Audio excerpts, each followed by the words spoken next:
सर्व राज्यभर मोठ्या मोठ्या शहरांमध्ये आनंदात दिवाळी होत असताना ग्रामीण भागामध्ये शेतकरी वर्गामध्ये दिवाळीचा हा सण आम्हाला साजरा करण्याची आमची परिस्थिती नाही, म्हणून मी दिवाळीच्या निमित्तानं हे अन्नत्याग आंदोलन करतोय। मुख्यमंत्र्यांनी खूप मोठ्या मोठ्या आश्वासनं दिले, 32,000 करोडचा एक शब्द टाकला आणि प्रत्यक्षात शेतकऱ्याच्या हातात एक रुपया आला नाही। ही दिवाळी कशी साजरी करायची? आणि म्हणून मी आजचा हा आंदोलनाचा विषय निवडला।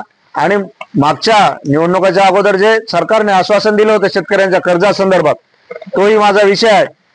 केंद्राच्या निर्यात व आयात धोरणामुळे देशातील शेतकरी प्रचंड कर्जबाजारी होतात।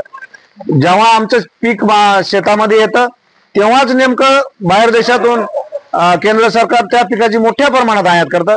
आपण पाहत आलोय की कापसाचं शुल्क कमी करून, आयात शुल्क कमी करून महाराष्ट्रातल्या कापसाचे भाव कमी केले, तिकडून सोयाबीन आणि पाम तेल मागून आमच्या सोयाबीनचे भाव कमी केले, तिकडून मका मागवायचं सुरुवात आहे। आता मका मागवण्याची प्लॅनिंग आहे, म्हणजे येथील शेतकऱ्यांचे मक्याचे सुद्धा भाव पाडायचे आहेत।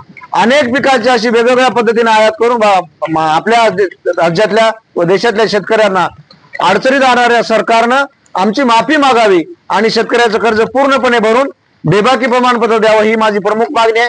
त्यानंतरच ज्या कायद्याचा आधार घेऊन हे सरकार शेतकऱ्यांच्या शेतीमालाचे भाव पाडतं, असा जो आवश्यक वस्तूचा कायदा 1955 अधिनियम आहे ते सरकारने कायमचं रद्द करावं, ही सुद्धा माझी महत्वपूर्ण मागणी आहे।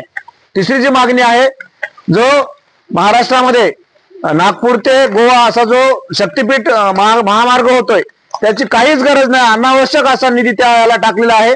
माझी मागणी आहे तो कायमचा रद्द करावा आणि जो नागपूर ते सिंधुदुर्ग जो जुना हायवे आहे त्यालाच दुरुस्त करावं किंवा त्याला मोठं करावं, त्यासाठी शेतकऱ्याचा विरोधही नाही।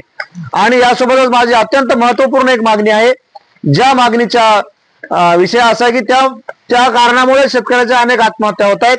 शेती न पिकण्याचं कारणही सुद्धा ते आहे की आपल्या इथं कुठेही खताच्या, बियाण्याच्या व औषधाच्या तपासण्या करण्याच्या प्रयोगशाळा उपलब्ध नाहीत। राज्यात फक्त 2च ठिकाणी काहीतरी प्रयोगशाळा सुरू आहेत आणि तिथं शेतकरी पोहोचू शकत नाही।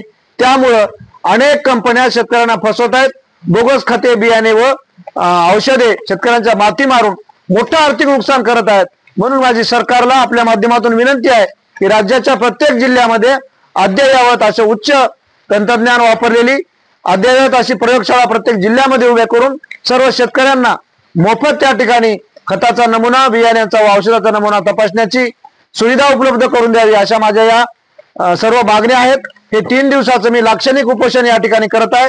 माझा यामागचा उद्देश शेतकऱ्यांचे महत्वाचे प्रश्न सरकार दरबारी जावेत हा आहे।